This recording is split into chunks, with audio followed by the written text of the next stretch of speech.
All right, quick update. Right now I'm using these, it's like I wouldn't call it a gel, but it's kind of like it's kind of like a gel. But anyway, you keep it in the freezer.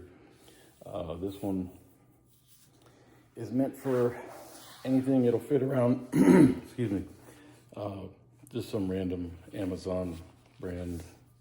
These weird Chinese names. They just like take random letters and create names and sell them on Amazon. This one's Med Pride, not an endorsement at all. But this came out of the freezer.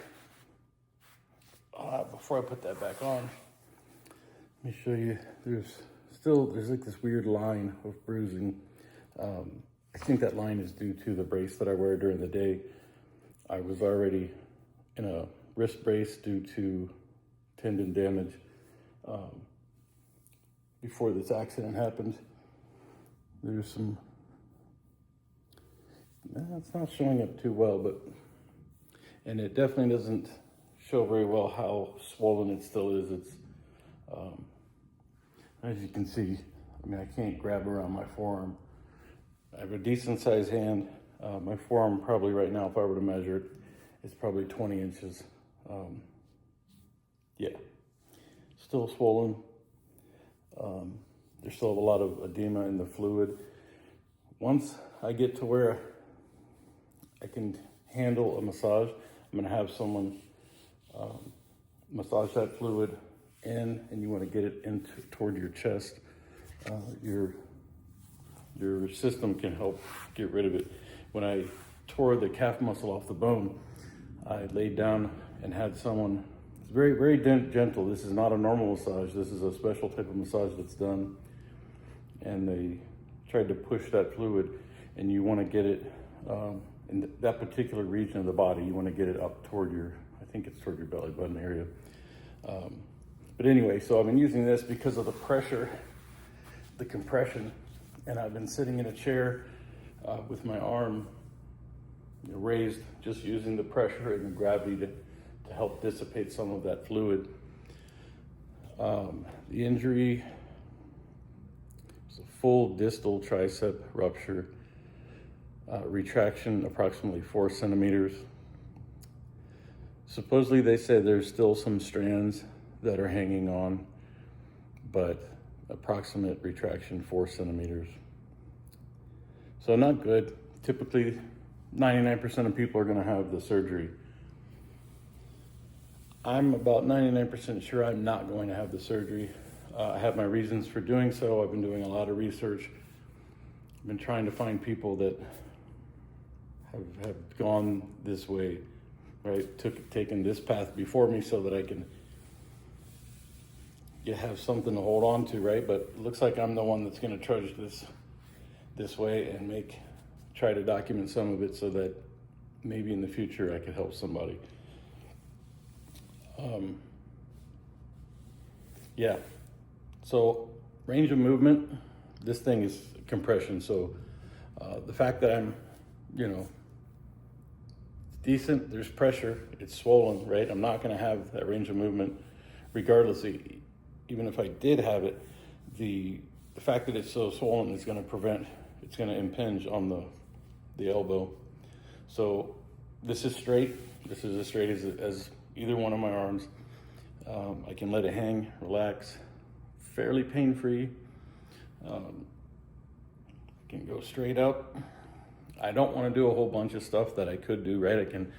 I can reach behind my back and I can touch my fingers. I can almost interlock.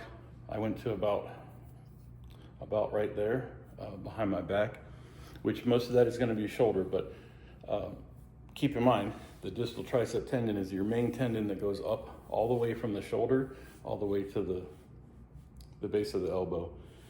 So even though most of that is shoulder, the fact that I can do it, I can twist that. I've got way more range of movement than I should, considering the injury, which is, some of that is factoring into why I'm choosing to not do the surgery.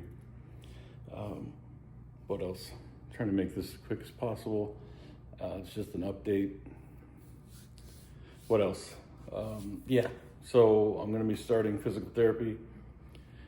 I understand not many people have taken this choice to not do the surgery, so I'm going to get a minimum of a second opinion.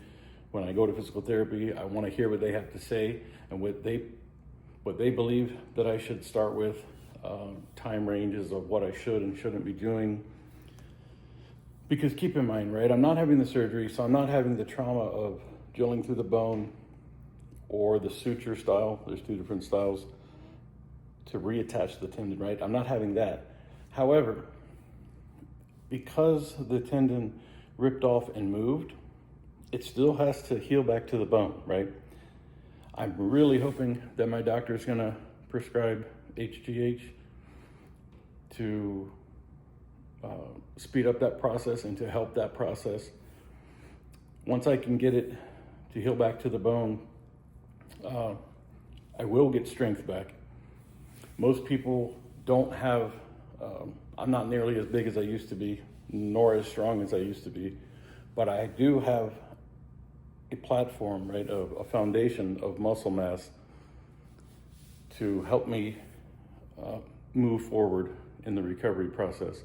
Whereas someone who maybe was a bit older, maybe less active, less muscle mass, would be difficult to have to try to build this up to create their foundation to heal and move forward without a tendon, right? Because I'm going to be relying more on muscle than tendon.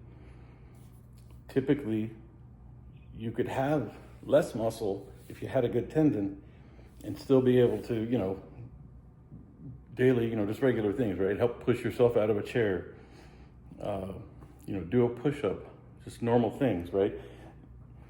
Regardless of how much muscle you have, your tendon is what allows you to apply that force to your bones and to have that, and have force and have, pushing movements.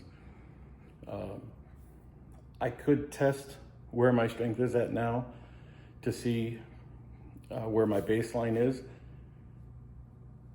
I don't think that's a good idea. I think it's still damaged.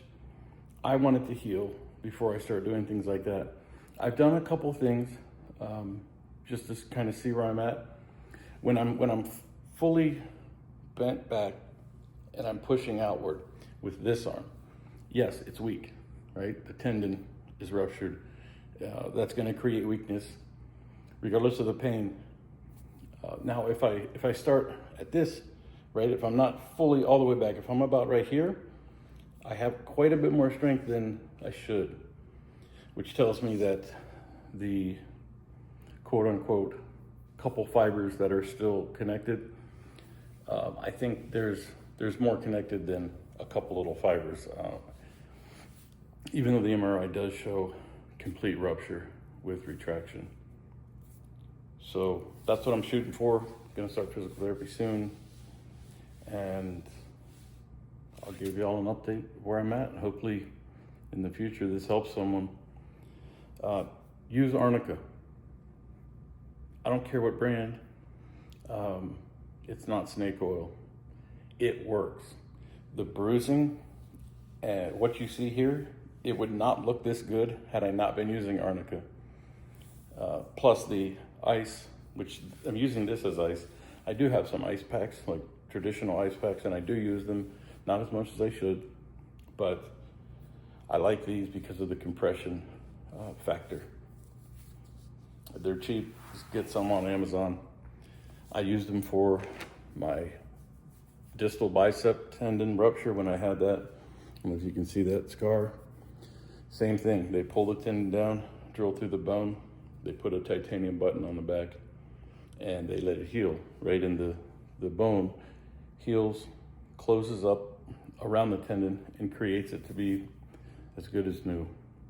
If you do the physical therapy, if the surgery's good, you don't injure yourself in that process of healing. Don't go too fast, too soon. Be patient. Do what you're supposed to do. Do the physical therapy. Maybe you don't have to go to a gym every single day, but you need to do movements, right? You can get some light weights. You can do it at your house. If you have a desk job, you can do it at your desk. You just need to do it. Find the time, or else the surgery, why? What's the point, right? What's the point of doing the surgery if you're not gonna try to build yourself back and get to where you have, it's the quality of life thing, right? If you have grandkids, you wanna be able to pick up and hold your grandkid, things like that. Normal things that people take for granted. You need these tendons to do that. I hope I'm making a good decision by not doing the surgery. We're gonna find out. So, thank you.